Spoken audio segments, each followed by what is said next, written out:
Hello family, তোমরা সবাই কেমন আছো? দেখো, গরমকাল পড়ে গেছে মানে আম পাকার সিজন বা আমের সিজন চলে এসেছে।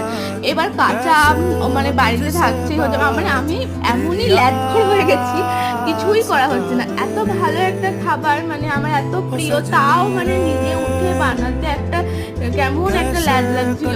তো আজকে ভাবলাম না, আজকে আমি খাবোই আর আমি ভিডিও করবো। তো চলে এসেছি আমি ভিডিওটা নিয়ে। তো ভালো করে ধুয়ে কেটে গ্রেট করে নিয়েছি। আমি না অনেক রকম ভাবে খেয়ে থাকি, সেগুলোও দেখাবো, বাট এটা আমি দেখলাম খুব ট্রেন্ডিং এ চলছে গ্রেট করে। আমি ফার্স্ট টাইম গ্রেট করে খাচ্ছি। তো লঙ্কাটাকে পুড়িয়ে নিয়েছি, আমি কখনো এইভাবে পুড়িয়ে লঙ্কা দিয়ে মাখিয়ে খাই। তো অসম্ভব সুন্দর লেগেছিল খেতে। তোমরা প্লিজ ট্রাই করো আর আমাকে লিখে জানিও কেমন হয়েছে।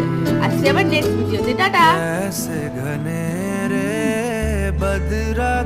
যে ভালো হয়েছে কি বলবো, এভাবে একবার করে দেখো।